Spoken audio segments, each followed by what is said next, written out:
Welcome to Mysteries and Crime, where we delve into the shadows of humanity's darkest deeds. Tonight, we unravel the story of Shanda Sharer, a 12-year-old girl caught in a tangled web of teenage obsession, jealousy, and cruelty. Can you spot the clue that reveals who planned it all? In January of 1992, in Madison, Indiana, 12-year-old Shanda Sharer vanished overnight. Her charred remains were discovered hours later, left in a remote field. Behind the horror, 4 teenage girls, each with their own motives. One question remains: who truly orchestrated the night Shanda never returned? On the morning of January 11th, 1992, a farmer in rural Jefferson County spotted something smoldering near a gravel road. What he initially believed was a pile of burnt trash turned out to be the badly charred body of a young girl. The discovery sent shockwaves through the local sheriff's department. According to reports, her body had been set on fire with gasoline, her clothes almost entirely incinerated. The only identifying item, a pair of braces on her teeth. Authorities quickly launched a full-scale investigation, though the victim's identity remained unknown for hours.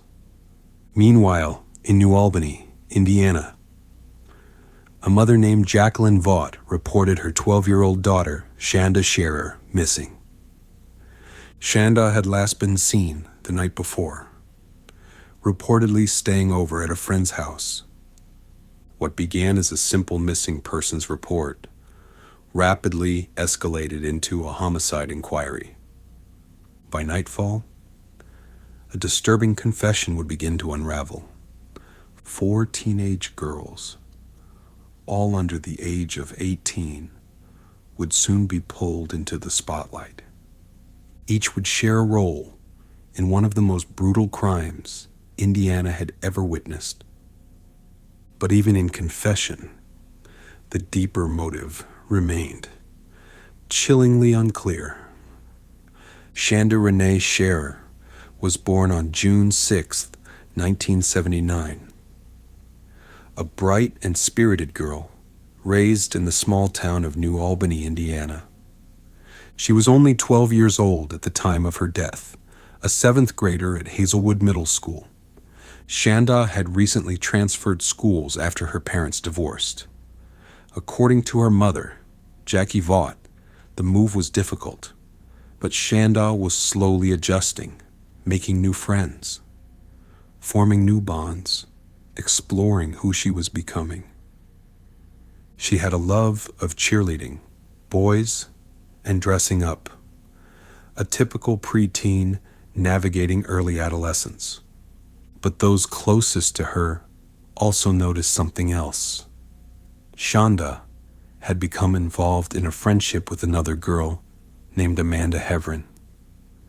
According to classmates, their bond had deepened quickly, and at times raised eyebrows. Amanda's ex-girlfriend, Melinda Lovelace, allegedly did not take kindly to the budding relationship. Despite being so young, Shanda was unknowingly at the center of a volatile triangle, one fueled by jealousy, teenage rage, and manipulation. She didn't even know them, her mother later said. She had no chance to defend herself, no way to even understand what was coming. Her final hours were filled with confusion, betrayal, and unspeakable pain. And yet, Shanda's face remains frozen in time, a smiling 12-year-old, unaware that her kindness would lead her straight into a deadly trap. 4 girls were arrested for the murder of Shanda Sharer. Each was a teenager, each allegedly involved in every phase of the crime, and none of them had a criminal record. Melinda Lovelace, age 16, was seen as the ringleader. According to police reports, she was deeply jealous of Shanda's connection with her former girlfriend, Amanda Heverin. Described by peers as emotional and volatile, Melinda had allegedly expressed violent intentions before, but no one believed she was capable of following through. Lori Tackett, 17, came from a troubled home marked by religious extremism and alleged abuse. She was fascinated with the occult and had a documented history of self-harm and psychiatric treatment. Reports suggested Lori encouraged Melinda's rage and acted as both enabler and participant. Hope Rippey, 15, and Toni Lawrence, also 15, were considered less dominant but still complicit. Both girls later claimed they were misled about Melinda's intentions, believing it would be a prank or confrontation, not murder. But their actions that night, including participation in Shanda's abduction and torture, told a darker story. Law enforcement was stunned. 4 teenage girls, no men, no gang affiliation, no history of prior violence, just a chilling mixture of rage, manipulation, and desensitized cruelty. What could push girls so young to commit something so calculated and so horrific? That remains one of the case's most enduring and disturbing questions. It began with a simple deception, a phone call, and a promise of a casual meeting. On the night of January 10th, 1992, 15-year-old Toni Lawrence and 15-year-old Hope Rippey arrived at Shanda Sharer's home in New Albany. It was just past 8 p.m. Shanda had been expecting to hang out with Amanda Hevron, the girl she liked, but instead she was greeted by strangers. Lawrence and Rippey told her Amanda wanted to meet at the Witch's Castle, a crumbling, graffiti-covered stone structure in Utica, Indiana, rumored to be haunted. After some hesitation, Shanda changed into jeans and a sweatshirt, told her parents good night, and walked willingly into the night. She had no idea she was stepping into a trap. In the car, hidden under a blanket, was Melinda Loveless. As soon as they passed city limits, Melinda lunged from the back seat, brandishing a knife. Shanda screamed, but the other girls held her down. According to court testimony, Melinda began interrogating her, slapping her, taunting her. By the time they reached the Witch's Castle, Shanda was already sobbing in terror. At the castle, she was stripped of her jewelry, humiliated, and threatened. She begged to be taken home, but instead, they drove her to Lori Tackett's house in Madison. There, the torment escalated. Shanda was dragged to the basement, bound with rope, gagged, beaten. One girl allegedly held her down while the others laughed. When Shanda cried for her mother, Melinda reportedly smirked and whispered, "You're not going home." At around 2 a.m., they forced Shanda back into the car, bruised, bloodied, and nearly unconscious. They drove her to a remote wooded area. According to trial records, they stabbed her repeatedly in the chest. Then, in a final calculated act, they stuffed her into the trunk while she was still alive. Her screams echoed from inside as they stopped at a gas station to buy a 2-liter bottle of Pepsi and a can of gasoline. They drove to a nearby field, pulled her from the trunk, soaked her in gasoline, and set her on fire. When the flames subsided, the girls returned to Tackett's house. A few hours later, they allegedly visited a fast food drive-thru, laughing and eating breakfast, while Shanda's body still smoldered in the cold morning light. The brutality shocked even hardened detectives. One officer reportedly said, "This wasn't just murder, it was torture, committed by children." The horror didn't end with Shanda's final breath. It lingered in the cruelty of every decision made that night. Every moment they could have stopped, and didn't. The investigation moved quickly, unusually so for a homicide case. Just one day after Shanda Sharer's body was found, police received an unexpected break. Toni Lawrence, visibly shaken and overcome with guilt, reportedly confessed everything to her mother. Together, they went to the Jefferson County Sheriff's Office. Her detailed statement, naming all three accomplices and outlining the events of that night, cracked the case wide open. Within hours, detectives had warrants in hand. Melinda Loveless, Lori Tackett, and Hope Rippey were all arrested within 24 hours of Lawrence's confession. Investigators cross-referenced details with gas station receipts, eyewitness accounts, and statements from the girls themselves. According to police, the suspects showed varying degrees of remorse. Some cried, others showed little emotion. But with multiple overlapping confessions, the pieces aligned quickly. Still, even detectives admitted, it was difficult to fully comprehend why they had done it. While the confessions were powerful, the physical evidence presented hurdles. Shanda's body had been so severely burned that most forensic details, such as the exact time of death or the full extent of her internal injuries, were obscured. The coroner noted multiple stab wounds, extensive burns, and signs of blunt force trauma. But the fire had consumed much of her clothing and skin. Complicating the autopsy, no DNA was recovered, no fingerprints, and no defensive wounds could be clearly identified. Instead, investigators relied heavily on corroborating timelines, location-based testimonies, and small pieces of circumstantial evidence, including a burned soda bottle and traces of melted rope. In later years, forensic experts would revisit the evidence using more modern techniques. But even with advancements, no new suspects or hidden facts emerged. The truth, it seemed, had already been told. And it came straight from the mouths of the killers themselves. The murder of Shanda Sharer sent a wave of shock and horror across southern Indiana. The fact that 4 teenage girls, all under the age of 18, had committed such an act left parents, teachers, and neighbors reeling.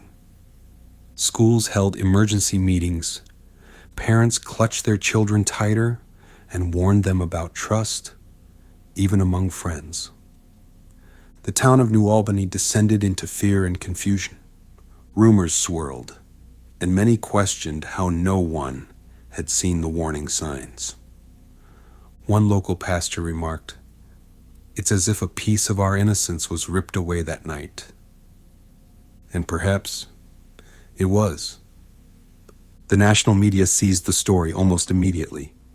Headlines screamed of teenage torture, jealous rage, and girls who kill. Daytime talk shows debated whether peer pressure or mental illness played a larger role. While some journalists focused on the facts, others veered toward sensationalism. Photos of the accused, smiling in school yearbooks, appeared beside graphic autopsy descriptions. Shanda's family, overwhelmed with grief, largely avoided the spotlight. Her mother later criticized the press for turning tragedy into entertainment.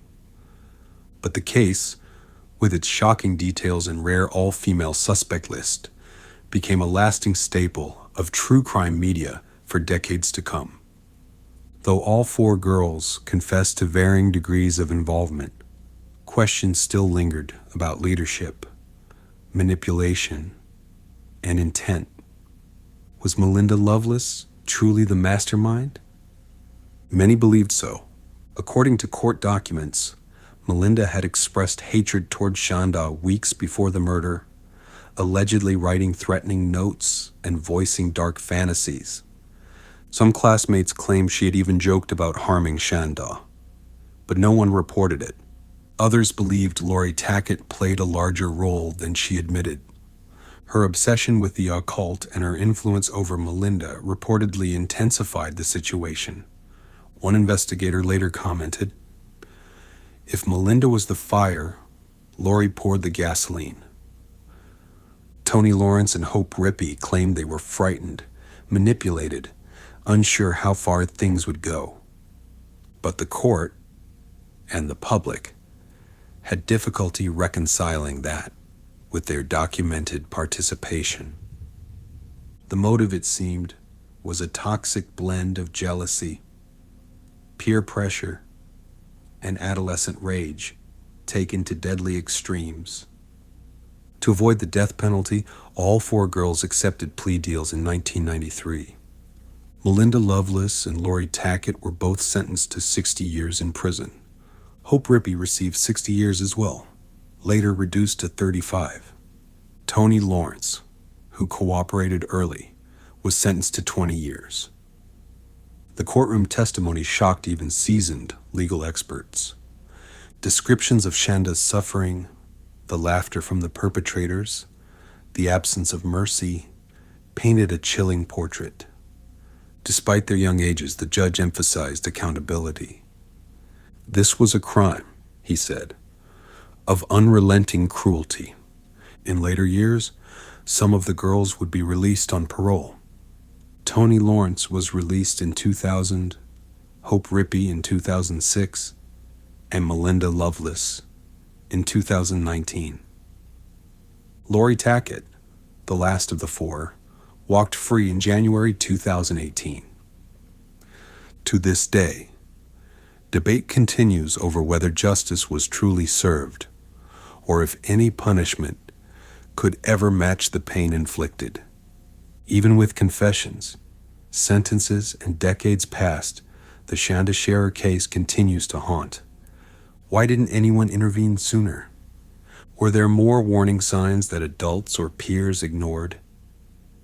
And perhaps the most chilling question of all, would they have done it even without the jealousy? Psychologists and criminologists have debated for years how such extreme cruelty could emerge in children so young. The emotional aftermath still ripples through the community, especially for Shanda's family, whose pain remains immeasurable. To this day, no motive, no sentence, no apology can truly explain what happened that night, or why. Shanda Sharer's murder led to intense discussions about juvenile justice, bullying, and the psychological limits of adolescence. Her mother, Jackie Vaught, became an advocate for victims' rights, speaking publicly about grief, forgiveness, and prevention. In classrooms and courtrooms alike, the case is used as a haunting lesson about how envy and peer pressure can become something far more dangerous. And while the girls responsible eventually walked free, the memory of what they did has not. Indiana and the nation was forever changed by one night. 4 girls and the life they took far too soon. Did you catch the clue woven into tonight's story? Was it the note, the gas station, or the whisper in the dark? What are your thoughts on the Shanda Sharer case? Could a different turn of events have changed everything? Let us know in the comments below. As always, stay curious, stay vigilant, and stay safe.